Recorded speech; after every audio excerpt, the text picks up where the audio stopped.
हा माझा मित्र. मी तुम्हाला म्हटलं नव्हतं तो इस्रायलला जाणार आहे, तोच हा. अरे वा वा वा वा वा. इस्रायलला इस्रायलला जाणार आहे. कशाला जाणार आहे? मी तुला सांगितलं नव्हतं त्या डायबिटीसच्या औषधाबद्दल. तेव्हा तुम्हाला काय म्हणाला की त्याला 50 रुपये नाही 70 रुपये पडतील. 70 रुपये म्हणालो होतो. तेच न्यायला आलोय. अच्छा, अच्छा.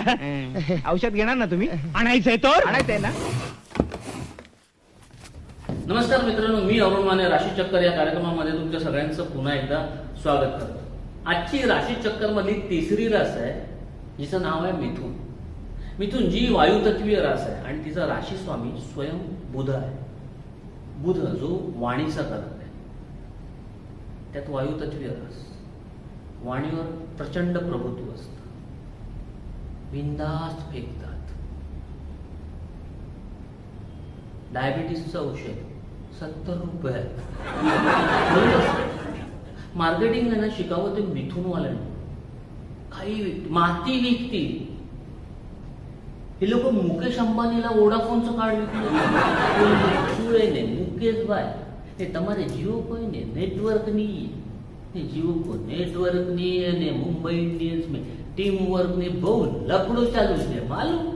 હા गलत मिळत काढली ते 5 कार्ड विकली सॉलिड असतं. पण कॉन्फिडन्स म्हणजे ह्या लेवलचा त्यांचा. एकदा मिथुनेचा अशोक ताडोबाच्या जंगलामध्ये रस्ता चुकला आणि त्याच्यासमोर वाघ आला. त्याने वाघाला बघितलं आणि म्हणाला, अरे बकरी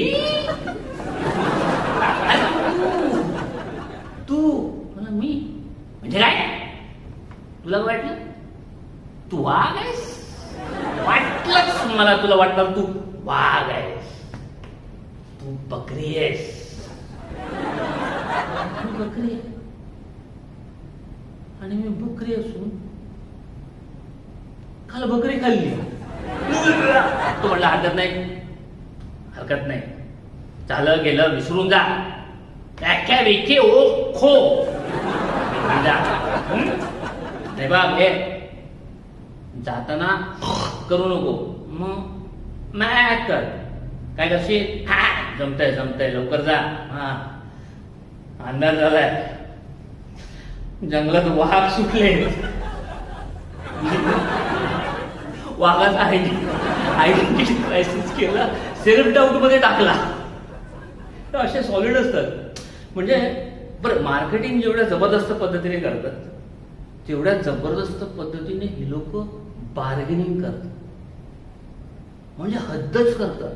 एकदा मिथुनेच्या परत काकू अशा येत होत्या त्या दादरच्या ब्रिजवरून आणि चादर विकणारा, आणि तो भैया होता बिचारा साधा, तो चादर विकतो. तर त्याला विचारलं, भैया कितने का दिया?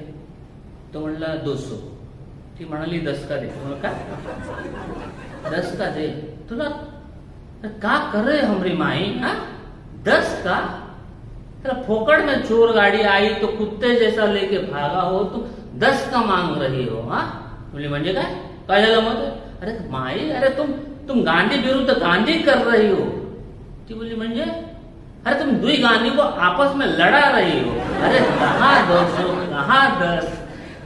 भैया बोला, धर साला, हमको धंधा ही नहीं करना है. भैया निघून गेला. भैया निघून गेला. भैया दुसरा गेला. भैया दादर सोडून गेला.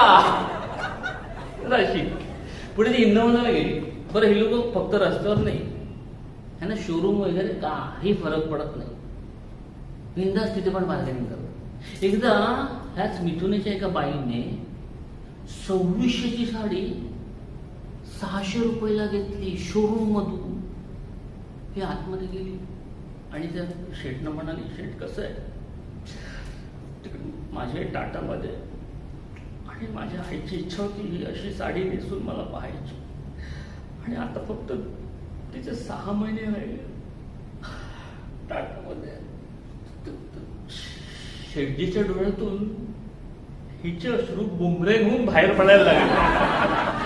तो मला हरकत नाही ना ताई, हरकत नाही. तितक्यात नवरा बोलला, माझ्याकडे ना 600 रुपये तुला काय नाही ना, 600 तर 600 चालेल, हरकत नाही. ती साडी घेतली की बाहेर आली तर नवरा काहीतरी बोलायला गेला.